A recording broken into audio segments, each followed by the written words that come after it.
Hi folks, HR Funk here with a brand new video series that I think I'm going to title How Not to Break a Perfectly Good Firearm, or maybe How Not to Break Your Gun. How's that sound?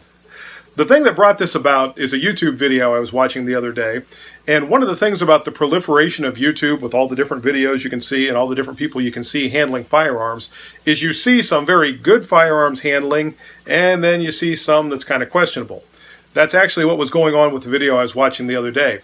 The young man who made the video was complaining that the hammer of his 1911 was following the slide down at random times as he was shooting, and he couldn't fire the next shot. I'll demonstrate that real quick with my own 1911 so you can see exactly what I'm talking about.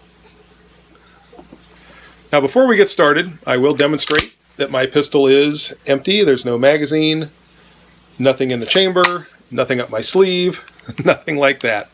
Okay, what was happening? You can see now the hammer is cocked on my pistol. When he would fire, the hammer would fall, the slide would cycle, and instead of staying cocked, like my pistol is here, the hammer on his pistol was following the slide forward. Obviously, when that happens, you can't fire, and no, that did not result in a slam fire, because the slide, or the hammer rather, basically rides forward on the back of the slide and doesn't have enough inertia to fire the cartridge. So again, he was bemoaning the fact that this was happening with his 1911. He did make a couple of references to the fact that the reason he prefers a Glock pistol is because he doesn't have to worry about issues like this. Now what I noticed is as he was talking, the slide was still locked back on his 1911, and he pointed it toward the ground and hit the slide stop with his thumb and allowed the slide to slam forward with no magazine in the chamber and obviously no round in the chamber. I did send him a message in the video and let him know that by doing what he had just done during the course of talking in his video and just allowing that slide to slam home like that with nothing in the chamber will induce the exact type of failure that he was having. What happened?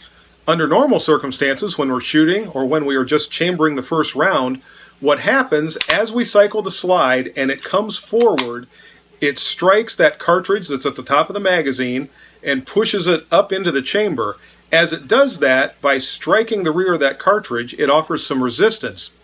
That slows the slide velocity down and eases the impact between the hammer as it's coming forward and the sear that stops its forward movement. That's the way it should work. Now, when you fire the last shot and there's nothing left in the magazine, the slide should lock back, and again, we don't have that extreme slide velocity slamming forward and that hammer striking the sear with all the energy that the mainspring has behind it to cause a hard impact or a harder impact. I'll try to demonstrate this as well so you can get an idea of what I'm talking about. Okay, here we go. This is a dummy cartridge. There is no primer in it. There is no powder in it, so it's going to be safe to use for our demonstration. I'm going to load it into my magazine and load the magazine into my pistol. Now, I'll try to do this so you can see. You can see the cartridge there. As the slide comes forward, it impacts the rear of the cartridge case, and that again slows that slide velocity down and eases that impact between the hammer and the sear. Again, I'll try to show you a little bit faster. Okay, again, here's our pistol. I'm going to load my dummy round into there, and I'll actually lock the slide open this time, and you can see it in there, see the cartridge in there rather.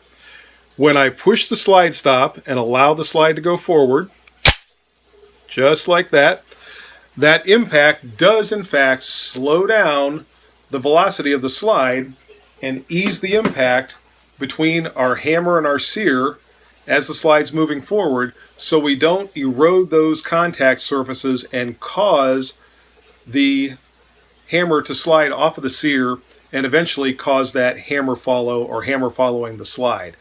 By letting the slide slam home with no magazine and no round in the chamber time after time after time, eventually those surfaces will wear and you'll get that malfunction. Now I realize we live in a push-button society and everyone wants to solve every problem they have by pushing a button. Whether it's changing the TV or turning on the microwave or whatever, everyone wants to push a button to have that problem solved, whatever the problem may be. But this is a situation where pushing the button will actually cause problems. The way to avoid that is just simply, if the slide's locked back and there's no magazine in the pistol, just ease it forward. That's all you have to do. By doing that, you won't have to worry about those surfaces slamming, and you won't have to worry about eventually getting that hammer following the slide home.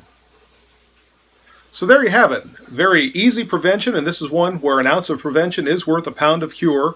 I don't know what the young man in the video did. I don't know if he sold the pistol. I don't know if he took it to a gunsmith to get it repaired. Probably it was going to require a new hammer, a new sear. Now there is a possibility it could have been the sear spring. A weak sear spring could also cause that. But more likely, especially since I saw him do that in the video, those surfaces had been damaged by just doing that over and over and over again. Now, interestingly, if you have a striker-fired pistol, like a Glock, you can probably get away with doing that. It's a completely different system. The impact or the surfaces that come together to keep the pistol cocked are different. They're arranged differently, they impact differently, and it's probably not going to cause a problem. But if you do that with a 1911, I would assume if you do it with a Browning high power or any other similar hammer-actuated pistol and let the slide slam home with no round in the chamber, no round in the magazine, to cushion it, eventually you're going to get that hammer following the slide home. So I hope you enjoyed the video. I hope it was interesting and informative, and I hope it'll help keep you from having any kind of problems along those same lines with your pistol. Again, this is a first in a series of videos that I'm going to do because I've been seeing all kinds of things lately in YouTube videos that I think might need a little bit of fatherly advice to keep people out of trouble. By the way, if you have anything you've seen, this is your chance to do requests. If you've seen something, whether it's on YouTube, at the range, or whatever, and you think it might cause a problem, let me know, and I may well do a video on whatever your suggestion is. The chance you might have seen something that I haven't seen.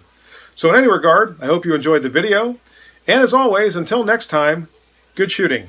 Bye-bye.